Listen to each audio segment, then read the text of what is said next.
রক্তের সংকটকে মাথায় রেখে এবং থ্যালাসেমিয়া রোগীদের সাহায্যার্থে বেতর ঐকতান সংঘের পক্ষ থেকে করানো হলো একটি রক্তদান শিবির এবং দুস্থ মানুষদের শীতবস্ত্র বিতরণ অনুষ্ঠানে পুরুষ মহিলা মিলে প্রায় 100 জন রক্তদাতা রক্তদান করেন। উপস্থিত ছিলেন সমাজের বিশিষ্ট গুণীজনেরা।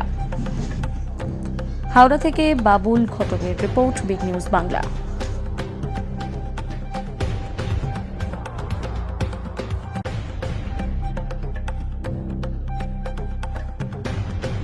লাগছে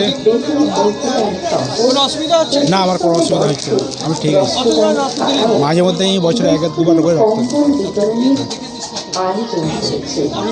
আমার নাম প্রশান্ত প্রধান। কতদিন রক্তদান দিয়েছে? কতবার দিয়েছে রক্ত?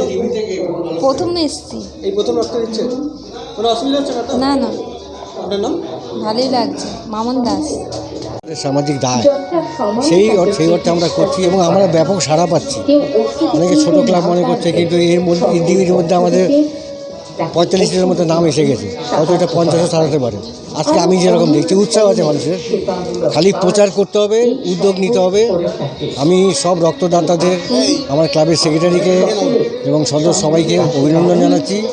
যারা রক্ত দিয়েছে তাদের আন্তরিক ধন্যবাদ জানাচ্ছি। আর আপনাদের প্রচার মাধ্যম আছে, তার দ্বারা আরও প্রচারিত হবে এইসব সামাজিক কাজের জন্য, ওটা আশা করি। নমস্কার।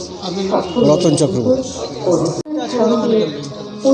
আমাদের বেতর ঐকতান সংঘের এবছর অ্যাকচুয়ালি 25 বছর পূর্তি হচ্ছে আর কি।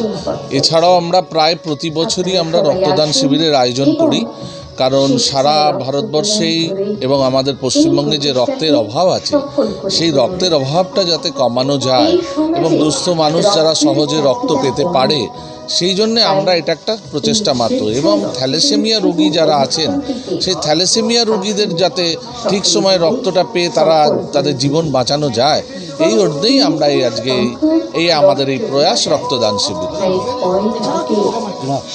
এছাড়াও আমরা আজকে সন্ধেবেলায় আমরা দুস্থদের কম্বল প্রদান অনুষ্ঠান করছি এবং তার সাথে আমরা এর আগে বসে আঁকো প্রতিযোগিতা এবং ক্রীড়া প্রতিযোগিতা করেছিলাম, সেগুলোর আমরা এখানে পুরস্কার বিতরণ করব এবং সন্ধ্যায় সাংস্কৃতিক অনুষ্ঠানেরও আয়োজন করা হয়েছে। আমার নাম গৌতম মল্লিক, আমি সম্পাদক।